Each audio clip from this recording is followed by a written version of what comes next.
everyone, and welcome back to Lucky Loaders 15, where I'll be giving you 3 selections for tomorrow's horse racing action. Now, before we get stuck into them, I quickly just want to reflect on how our tips performed today. In the end, it wasn't the best day here on our YouTube channel, as both of our selections could never get competitive.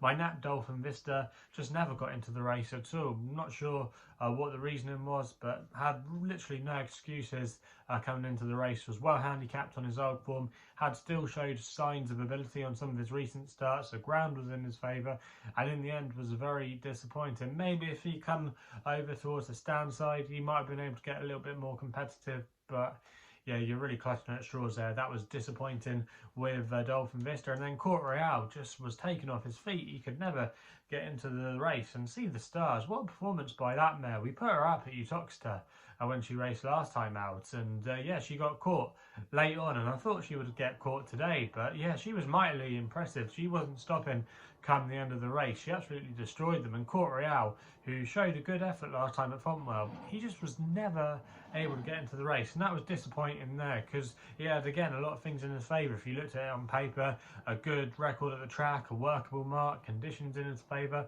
or a good pace to aim at as well. Just very disappointing. So yeah, a bad day all round, but hopefully it's just a blip and we can bounce back tomorrow and be back amongst the winners again.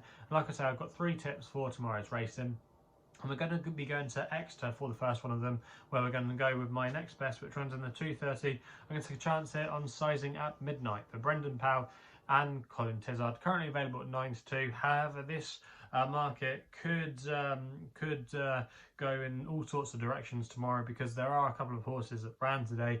They'll probably get taken out, so there could be some Royal Falls involved. So if you're watching this, maybe it is best to hold off. But Sizing at Midnight at 9-2 there, I don't think he's a bad price at all if he stayed that price or the whole field stood up. But Sizing at Midnight, I do think he's got a good chance in this race. I'm going to recommend a 1-point win bet here. Now, this horse Sizing at Midnight is starting to become very well handicapped on his old form. Now, last season he was really progressive at this time of year. He went on a bit of a winning streak, and he ended up getting rated in the high 120s, low 130s. But ever since then, he struggled. And the Tizards as well, they didn't have a good season last year, but there have been glimmers of hope early on this season. So I'm hoping that Colin Tizard's stable are going to be coming back into form, and they're going to be employing Brendan Powell as well as one of their main jockeys this year. But yeah, Sizing at Midnight, he's now down to a workable mark of 116. He's £5 below his last winning mark, and last time we saw him, he finished in second place at Uttoxeter. And if he runs anywhere near to that level tomorrow and builds on that effort, I think he's got a good chance in this race, because I don't think it's a particularly strong one. There's not many progressive horses in here, or many that you can really make a case for. I just thought Sizing at Midnight was the obvious one.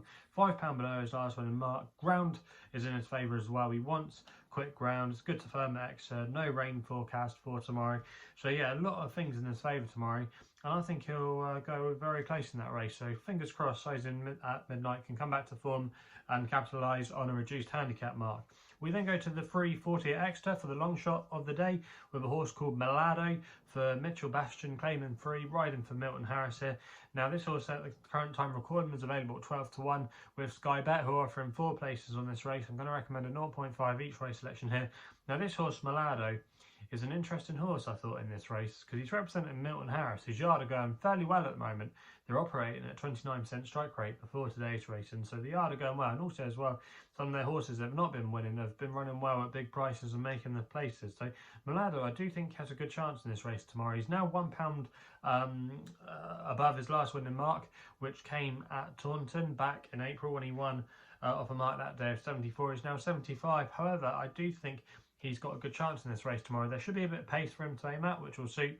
And more importantly, he's going to have the ground in his favour. Again, like Sizing at Midnight, he'll want it on the quick side. So that should definitely suit him. And he's going to be carrying bottom weight in this race. Mitchell Bastian is able to claim £3. I just thought there was a lot to like about his chances in this race tomorrow of making the frame. And I thought it was quite a big price. Quite a few of the horses at the top of the market, they just didn't tickle my fancy. And I thought at the prices, with the yard going well, on a fair handicap mark, he's still only a 5-year-old as well, so you could still have a bit more scope to come over hurdles. If he was to hit a rich vein of form, even though he has had 17 attempts, sometimes these horses, as they get a little bit more mature, they can improve slightly. And I do think he's got a good chance in this race tomorrow. So for me, Laddo in a 340X today is going to be Longshot today, and fingers crossed we can get a good performance from him. We then go to the evening action at Chelmsford in the 6 o'clock for the poly track there, and my nap is going to be running in this race with a horse called Lion Ring for David Egan and Jane Chapel-Hyam, currently available to back at 4-1, and I'm going to recommend a 1-point win bet here. Now this horse has shown quite a good level of ability so far since joining Jane Chapel-Hyam. Was previously trained in Ireland and ran okay there on a couple of starts, but since joining Jane Chapel-Hyam, he's looked capable of winning off his current mark of 71. Last time we saw him, he finished at 3rd at Chelmsford in a decent Class 4 contest. He bumped into a well-handicapped rival that day, open wide, but he wasn't disgraced at all. And tomorrow, the Lion Ring is going to be dropping back down in grade to Class 5 company, which should really suit him tomorrow. Also, as well, he's going to have a bit of pace to aim at. I think he's a horse that just would like to sit in the midfield and come with a late run. And I think he's got a good chance tomorrow, drawn from stall 7, gets a 3-year-old allowance as well. And there could be a little bit more to come off his current mark. Jane Chapel-Hyam team have gone quite well as well. Obviously, they had Saffron Beach win last weekend, so the yard are going along fairly nicely.